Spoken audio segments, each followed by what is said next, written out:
pagpapastop ko kay Hagrid ng pag-aaral. Sobrang gulat ako dun sa reactions ninyo, sa mga comments.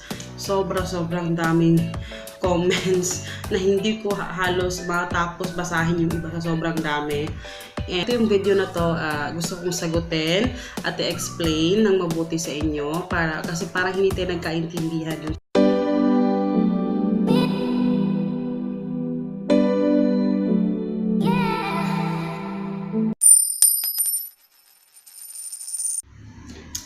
Hello guys, good afternoon. So, itong video na supposedly at susunod talaga na upload ko is actually yung vlog namin about homeschooling. But since nung in-upload ko yung video na sa yung pagpapastop ko kay Hagrid ng pag-aaral, sobrang gulat ako dun sa reactions ninyo, sa mga comments.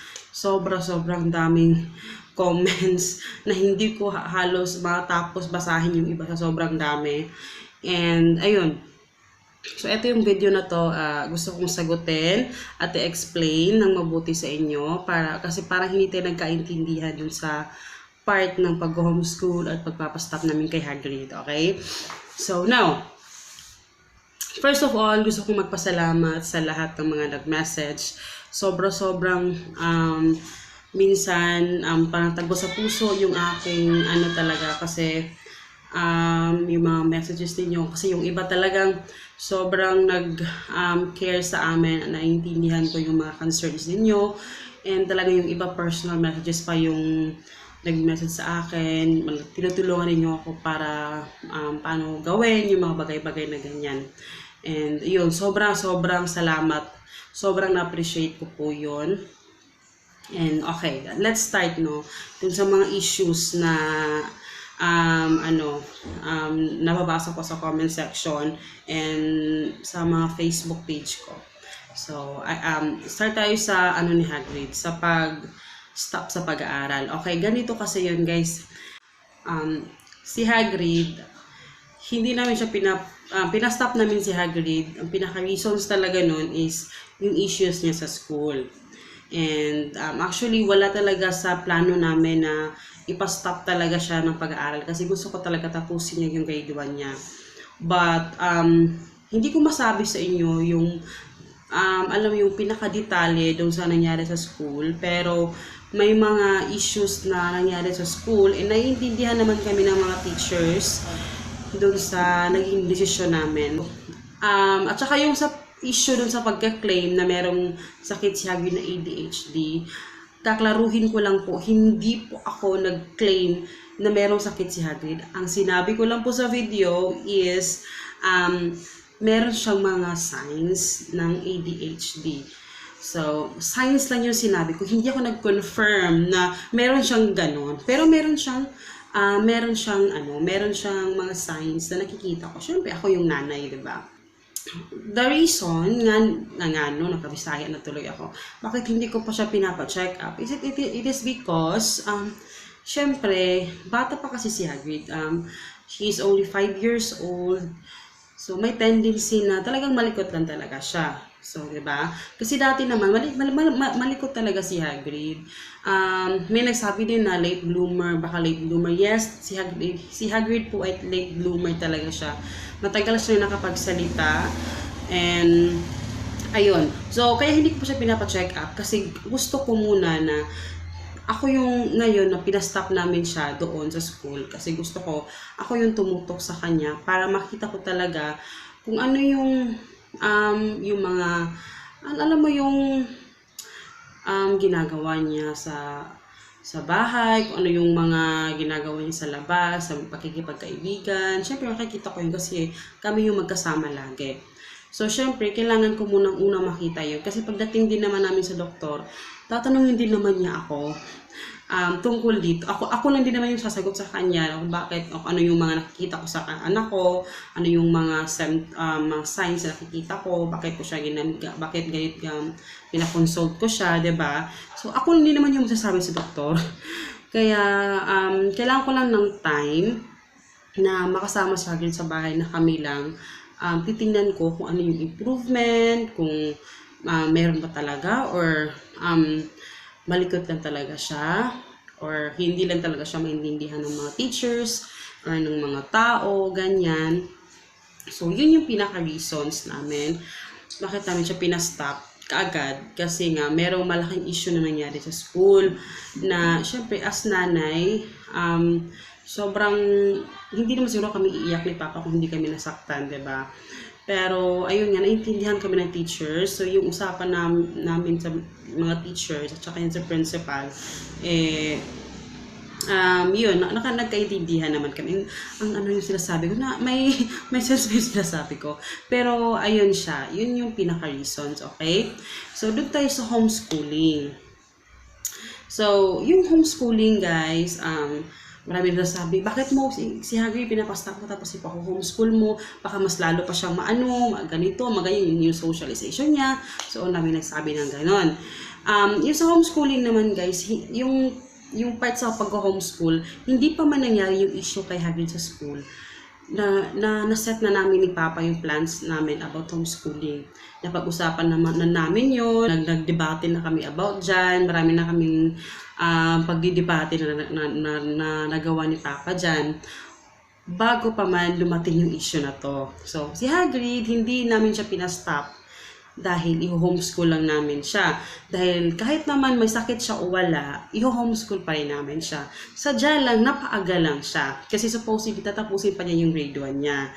Okay? So, dahil nga sa may issue na nangyari na ganito, sabi namin, i-stop na kaagad yung kasi ayaw kong maapektuhan yung anak ko. Yun yung pinaka-major talaga na ayaw kong maapektuhan si Hagrid. Kasi baka mas lalong lumala yung issue. Yun. Basta yung issue na yun sa amin na lang yun ng mga teachers. And, ayun, yun. Tapos yung pag-homeschool naman, guys, yung nasabi ninyo, yun na, hindi ko siya pinastop ngayon dahil lang sa sakit niya. Dahil para gusto ko siya i-homeschool. Hindi. May sakit siya o wala, i-homeschool po namin siya. So, yan po ay family decision dito sa bahay, okay?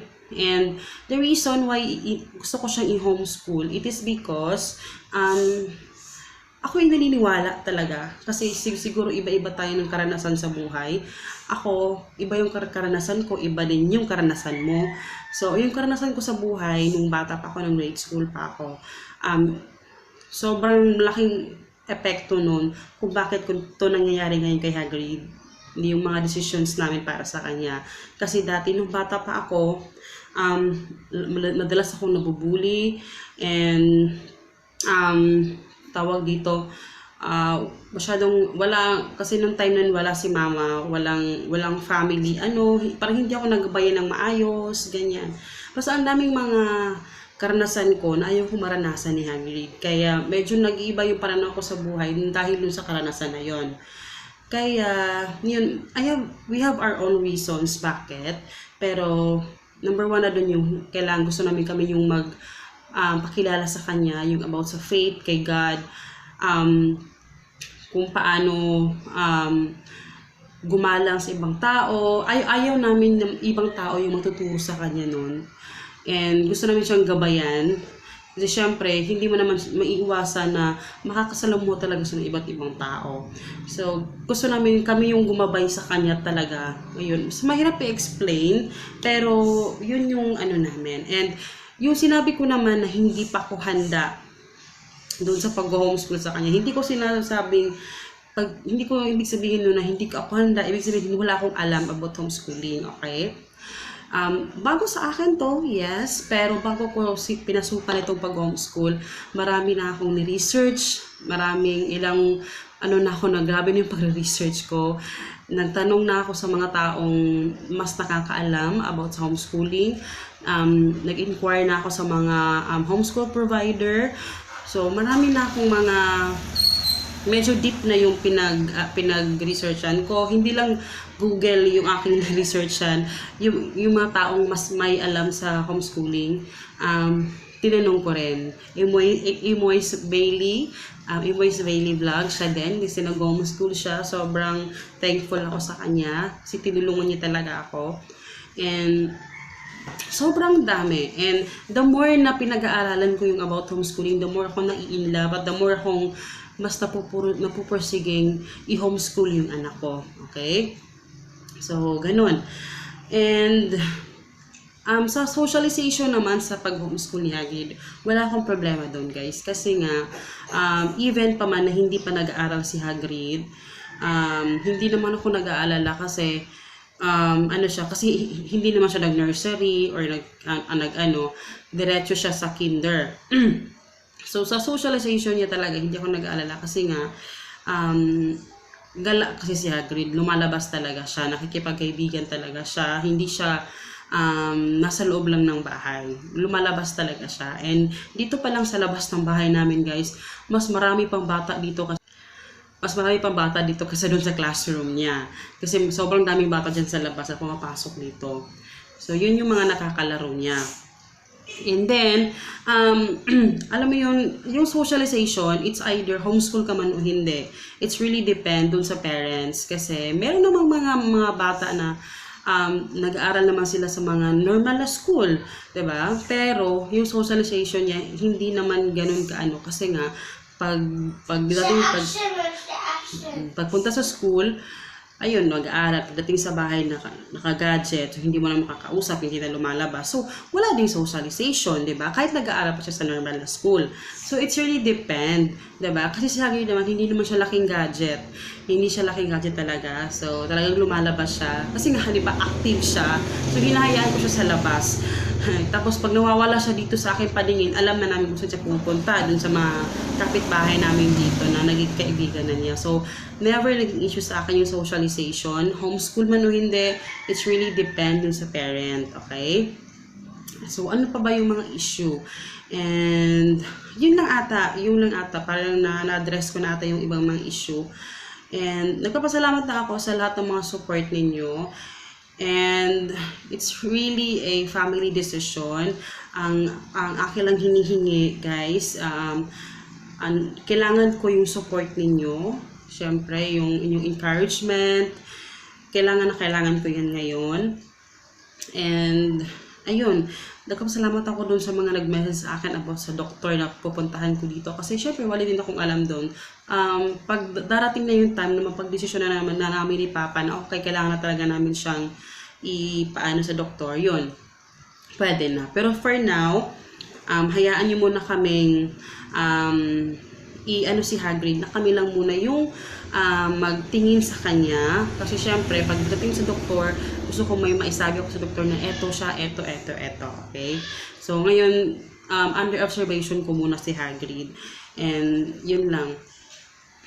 Ang gusto ko lang hingin is yung trust sa akin. Kasi syempre, ako yung nanay, mas alam ko kung ano yung mas nakakabuti kay Hagrid.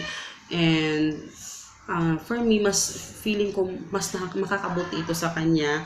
And sa ilang days namin na nag-aaral dito sa bahay, tinanong ko din siya kung gusto niya pang bumalik sa school. Sabi niya, ayaw niya bumalik doon kasi nga doon sa, may mga issue, ganun. And, ayun. And,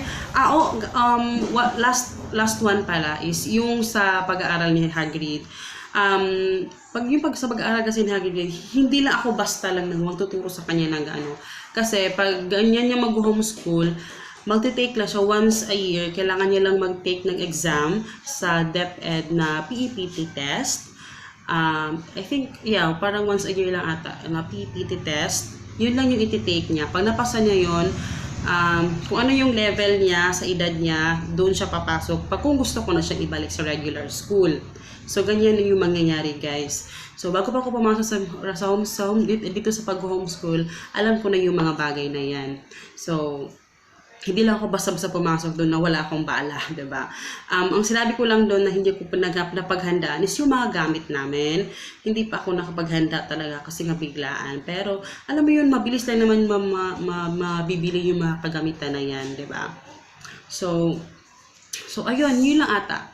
And sobrang thank you talaga. Sobrang nagbaha yung mga comments ninyo. So, na-appreciate yung concern ninyo sa amin, especially kay Hagrid. And syempre si Papa naiiyak na naman siya pag binabasa niyo yung mga comments ninyo. Kasi 'di ba, syempre emotional talaga si Papa pagdating kay Hagrid. So, ayun. So, sobrang salamat. And I hope you guys enjoy. And sana ay na-bless naman kami ni God. Sana kayo rin, ma-bless din kayo. And I'm just happy na nandito na si Hagrid sa bahay. So, hayaan nyo muna kami guys na maano ko muna siya, mag-guide ko muna siya for this year. So, tingnan natin, diba? Baka next year, ibabalik ko na siya sa regular school. Hindi na din natin alam, diba? Pero, anytime naman pwede ko siyang mabalik. Wala namang problema dun talaga. Kasi, 5 years old pa lang naman si Hagrid. So, nothing to worry dahil sa bagay na yan. So, yun. So, see you in my next video, guys. Paalam. God bless.